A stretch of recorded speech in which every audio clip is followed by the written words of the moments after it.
नमस्कार सम्पूर्ण आदरणीय आमाबुवा दाजुभाइ तथा दिदीबहिनीहरू देश विदेशमा छरिएर बस्नुहुने समस्त नेपाली दाजुभाइ तथा दिदीबहिनीहरूमा म नमस्ते शुभ बिहानी भन्न चाहन्छु है।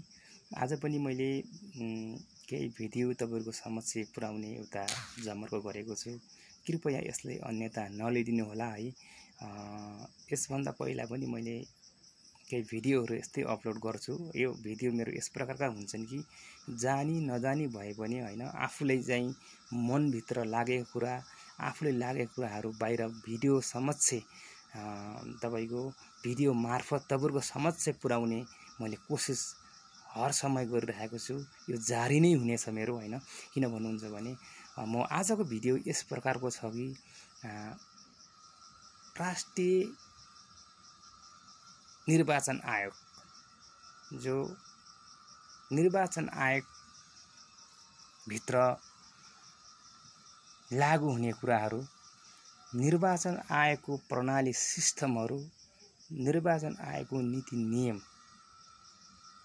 को विषयमा म केही भन्न चाहन्छु र केही बोल्न गइरहेको छु। निर्वाचन आयोगको नीति नियम हरेक कुराहरू गलत छ मैले भन्दैन, सबै कुराहरू चाहिँ गलत नै हो मैले भन्दैन, तर त्यहाँ भएको केही त्रुटि कमी कमजोरीहरू जो सिस्टम छ त्यो सिस्टमलाई परिमार्जन गर्नुपर्छ,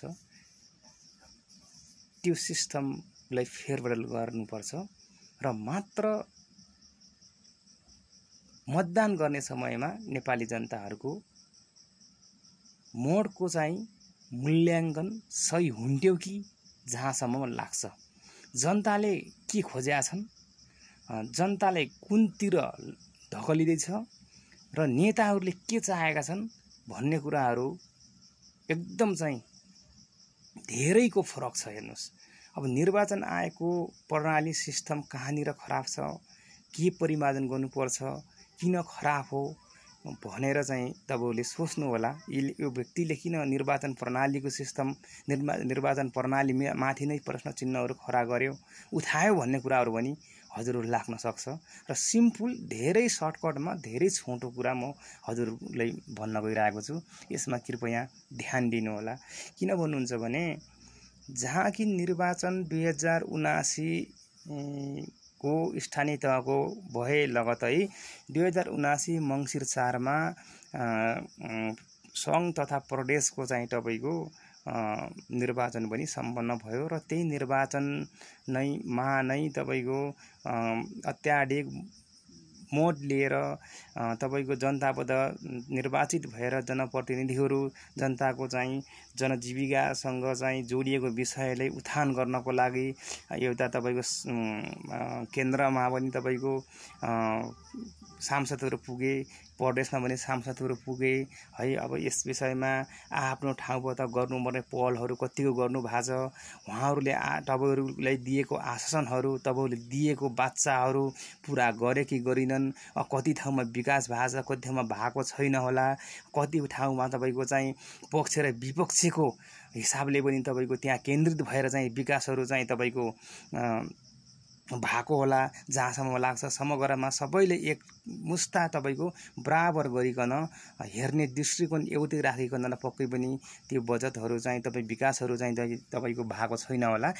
होस् जे भए पनि तपाईहरुले त्यहाँसम्म पुर्याउनु भो, जनप्रतिनिधिहरू पठाइसकेपछि उहाँहरू चाहिँ एउटा माननीय बन्नुभयो। हाम्रोलाई सबै माननीय समान एउटै हो, समान स्वरूप नै उहाँहरूले चाहिँ उहाँहरूले चाहिँ इज्जत गर्नुपर्छ भन्ने मेरो मान्यता पनि हो। कसै एउटा फरक पार्टी, फरक विचार, फरक दर्शन, फरक तपाई सिद्धान्त भएको मान्छेहरूले मात्रै मैले चाहिँ त्यसरी घोषेर भन्नु त्यो मेरो नैतिकताले पनि दिदैन, त्यो नैतिकताले दिदैन।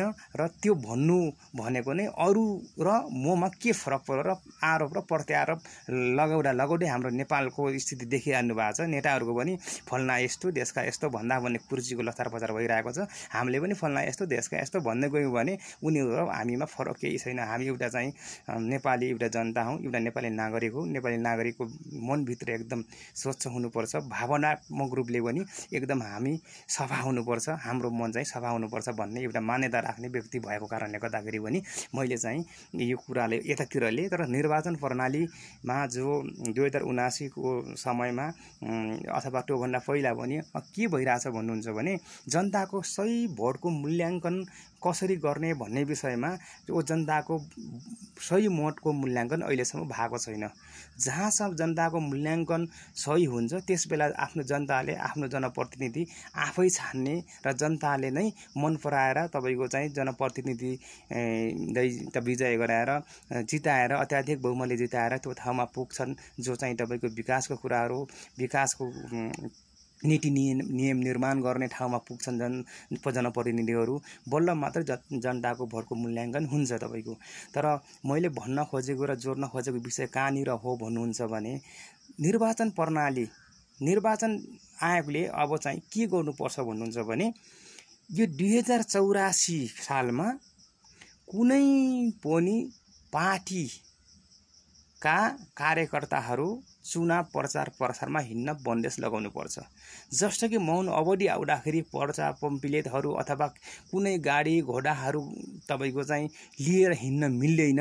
ल है 24 घण्टा मौन अवधि, अब है अब 48 घण्टा मौन अवधि, 72 घण्टा मौन अवधि भन्ने एउटा सिस्टम बनाएर राखेका छन्। त्यही प्रकारले नै चुनाव आउनुभन्दा 15 दिन पहिला मात्र तपाईँको प्रचार प्रसार गर्ने र आफ्नो चाहिँ तपाईँको चाहिँ जनप्रतिनिधिहरू उम्मेदवारहरू चाहिँ तपाईँको उठ्छन्, उम्मेदवारहरूले नाम चाहिँ नोमिनेसन गर्छन्। त्यसपछि तपाईँको अब चुनाव 15 दिन छ है भन्ने समयमा मात्र तपाईँको प्रचार प्रसारको चाहिँ प्रक्रियाहरू अगाडि सार्नुपर्छ।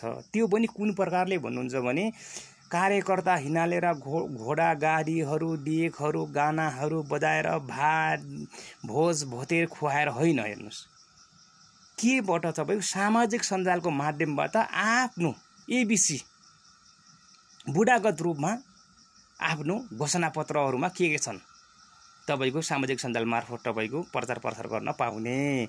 र 2 नम्बरमा एफएम टेलिभिजनहरूबाट, नेपाल रेडियोबाट तपाईँको आफ्नो विचारधाराहरू र आफ्नो कुन ब्याकग्राउन्डबाट आएको हो त्यसको चाहिँ तपाईँको ब्याकग्राउन्ड के छ त तपाईँको हेर्नुहोस्, ब्याक हिस्टोरी के छ, अब उसको सिद्धान्त के हो, विचारधारा के हो र उसको भिजन के छ, जनताको लागि ऊ के गर्न चाहन्छ, गाउँको लागि के गर्न चाहन्छ भन्ने यही विषयहरू तपाईँको चाहिँ यो पुरा आमसभा भेला गरेर जनताले रिचार हालेर भात मासु रक्सीहरू भोज भतेर खुवाएर होइन कि। जब तपाईँको चाहिँ आफ्नो विचारहरू तपाईँको सामाजिक सञ्जाल मार्फत तपाईँको आफ्नो विचारहरू वक्तव्यहरू व्यक्त गर्छ र एफएम रेडियोहरूबाट तपाईँको टेलिभिजनहरूबाट तपाईँको प्रचार प्रसार विज्ञापन चाहिँ जारी गर्छ। त्यसपछि तपाईँको सम्पूर्ण तपाईँको उम्मेदवारहरूले नोमिनेसन गरेपछि चुनाव आउनुभन्दा 15 दिन पहिलादेखि मात्र तपाईँको प्रचार प्रसार सामाजिक सञ्जालबाट र एफएम टेलिभिजन तपाईँको सोसल मिडियाहरूमा होइन हरेक कुराहरूमा तपाईँको चाहिँ यो सामाजिक सञ्जाल भनिसकेपछि सोसल मिडियाहरू सबै आउँछन् होइन। एफएमहरू तपाईँको यिनी सबै तपाईँको यही नै हो। तपाईँको यो मार्फत आफ्नो विचारधाराहरू जनताप्रति आफूले गर्नुपर्ने काम कर्तव्य के हो, आफू निर्वाचित भएर चाहिँ गइसकेपछि त्यो ठाउँमा के विकासको आवश्यक आधारभूत कुराहरू परिपूर्ति गर्ने विषयमा अथवा तपाईँको भोलिको भविष्यमा भावी सन्ततिको लागि चाहिँ नयाँ पुस्ताको लागि तपाईँ एउटा नयाँ खाका गर्ने यस विषयमा आफ्नो विचारहरू के हुन्छ र राजनीति तपाईँको उम्मेदवार उठिसकेपछि उसको भिजनहरू के छ, यस सामाजिक सञ्जाल तपाईँ सोसल मिडियाहरू मार्फतबाट मात्रै तपाईँको प्रचार प्रसारको व्यवस्था गरिदिने निर्वाचन आयोगले ऊ भोज भतेर बोकाहरू रक्सी मासु गाडी घोडाहरू तपाईँको घन्काएर नहिँड्ने हो भने बल्ल मात्र जनताको सही भोटको मूल्याङ्कन हुन्छ र जनताले तपाईँको आफूले भने जस्तो आफूले सोचे जस्तो जनप्रतिनिधिहरू पाउँथे। त्यस्तो जनप्रतिनिधि पाइसकेपछि बल्ल जनता खुसी हुन्थे र जनताको जनजीविका दैनिक आवश्यक पर्ने आधारभूत कुराहरूमा जोडिएको विषयमा त्यो व्यक्तिले मात्र परिपूर्ति गर्न सक्छ भन्ने मलाई लाग्छ। यति मैले बोल्दै गर्ने क्रममा हजुरहरूले केही गुनासो लागेछ अथवा तपाईँहरूले म बोल्ने शब्दहरूले कुनै ठाउँमा कतिपय साथीहरूलाई ठोस पुग्न गएछ भने म क्षमा माग्न चाहन्छु। हवस् त, धन्यवाद। मेरो विचार, मेरो धारणा यही नै हो। आउँदो 84मा सायद यो निर्वाचन आयोगले यो व्यवस्था चाहिँ जारी गरिने हो भने अवश्य पनि जनताको सही भोटको सही मूल्याङ्कन हुन्थ्यो होला भन्ने मलाई लाग्छ।